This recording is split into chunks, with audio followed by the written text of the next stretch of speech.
दर्शकबिन नमस्कार।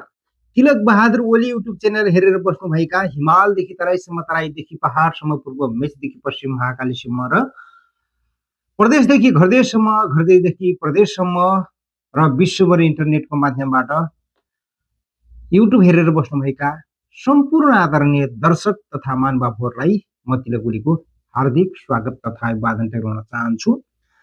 र आज बिहेबारे बसाइमा तपाईँहरू माझमा हामीले आज हाम्रो होटलमा बनिरहेको यो खाना र केही अस्करी साथीहरूलाई के खाना दिन्छौँ त भन्ने हामी त्यो विषयवस्तुमा रहेर केन्द्रित रहेर केही कुराकानी गर्छौँ। र नियमित भिडियो हेर्ने साथीहरूलाई त पक्कै पनि थाहा नै छ, आज बिहेबारे बसाइ हो। आजको बिहेबारे बसाइमा चिकन, बर्गर, आलु रहेको छ र यसमा क्याचअप अनि म्यायोनिज पनि रहेको छ। निरन्तर यो भिडियो हेरिराख्नुहुन्छ र उहाँहरूलाई त पक्कै पनि थाहा छँदै छ कि आज बर्गर दिँदैछन् भनेर। हुन त यो बर्गर बनाउनलाई त्यति तामझाम पनि त्यस्तो गर्नु पर्दैन जस्तो लाग्छ कि, त्यस्तो छैन र बनाउनलाई एकदमै सजिलो पनि छ। अब यसमा बजारबाट पाउरोटी ल्यायो, आफ्नै आलु ल्यायो, अनि किन्नु पर्ने अब त्यही चिकन बर्गर, चिकनको रोटी हुन्, अलिकति अब मासु सासु ल्यायो त्यही, अनि त्यही ठ्याक ठक ठक ठक किमा बनायो, त्यहीमा अलिअलि गरायो, त्यसै मैले पकायो तेलमा, यो गरिदिने गराएर पनि यसमा घरैमा पनि बनाएर खान सकिन्छ। त्यस्तो तामझाम गर्नुपर्ने केही पनि छैन। र त्यही कारणले गर्दा पनि अब यो घरैमा पनि तपाईँले मजासँग बनाएर पनि खान सक्नुहुन्छ। न त अब होटेलमा अब सबै चिज अब त्यही बिजनेसै व्यापार त्यसैकै हुन्छ र अब त्यसै सम्बन्धी हुन्छ।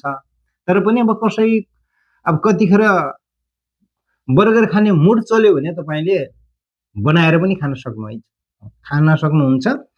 र यतिखेरको बसाइमा के गर्दै हुनुहुन्छ साथीहरू, कुन अवस्थामा हुनुहुन्छ, सन्चै अनि आरामी कुशलै हुनुहुन्छ भन्ने आशा छ। र म भने तपाईँहरू माझमै यस्तो रमाइला खानपिन सम्बन्धी भिडियोहरू ल्याएर उपस्थित भएको छु।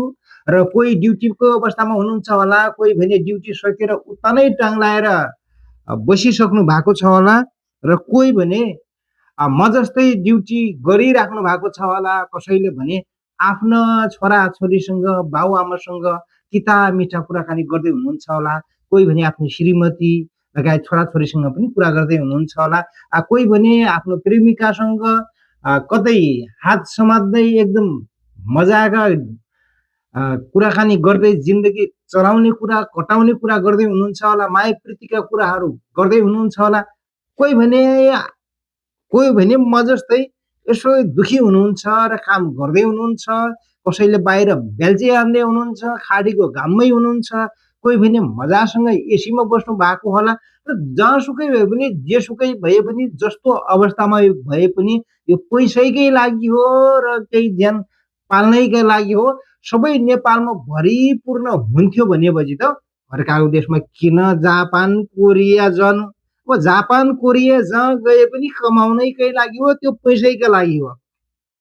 किनकि अब खाडीको पैसा रेमिटेन्स अलगै हुने, जापानको अलगै हुने भन्ने कुरो त हुँदैन। किनकि रेमिटेन्स भित्रिने भनेको त्यही नै हो।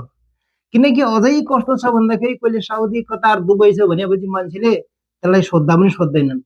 तर जापान, विभिन्न कोरियाहरू, अस्ट्रेलिया, अमेरिका छ भने अहो अमेरिका भन्छन्।